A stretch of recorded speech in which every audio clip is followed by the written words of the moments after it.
बहुत बढ़ गए हैं।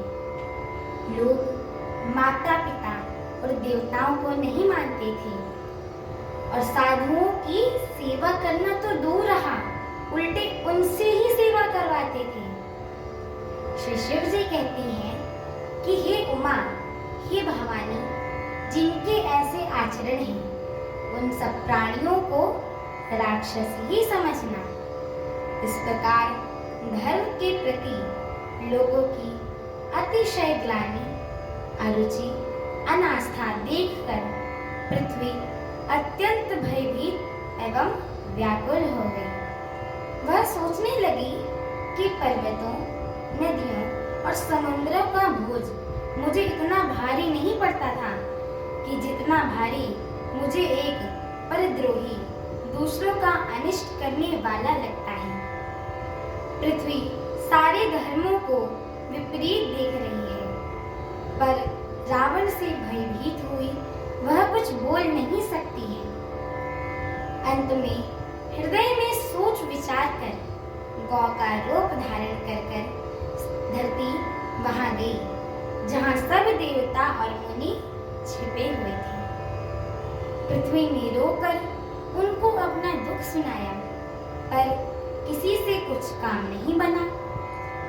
तब देवता, मुनि और गंधर्व सब मिलकर ब्रह्मा जी के लोक यानी सत्य लोक को चले गए।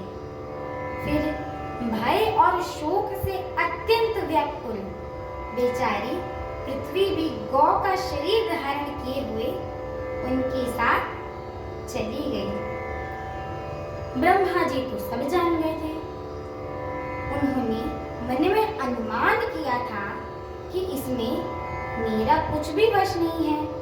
तब उन्होंने पृथ्वी से कहा कि तू दासी है, वही अविनाशी हमारा और तुम्हारा दोनों का सहायक है।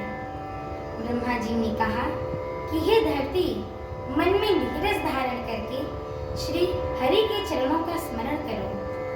प्रभु अपने दासों की पीड़ा को जानते हैं, ये तुम्हारी कठिन विपत्ति का नाश भी करेंगे।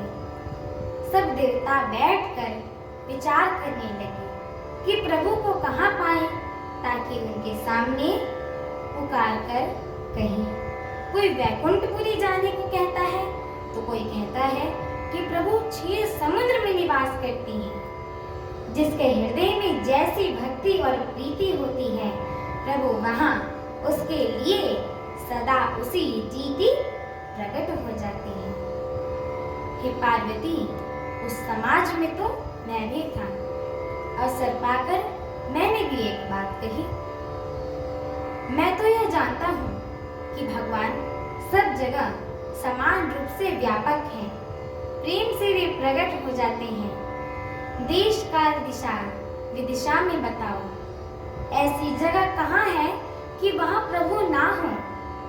वे चराचर में चराचर के व्याप्त होते हुए ही सबसे रहित और विरक्त हैं। उनके कहीं आसक्ति नहीं है। वे प्रेम से प्रकट होते हैं, जैसे अग्नि।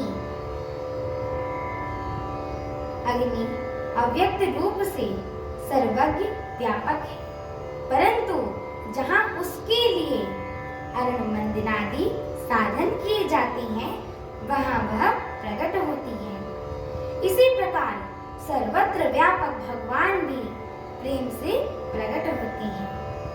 मेरी बात तो सबको प्रिय लगी।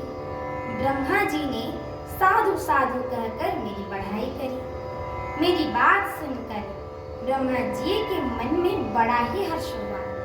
उनका तन तो पुलकित हो गया और नेत्रों से प्रेम के अश्रु बहने लगे। तब वे धीर बुद्धि ब्रह्मा जी सावधान होकर हाथ जोड़कर स्तुति करने लगे।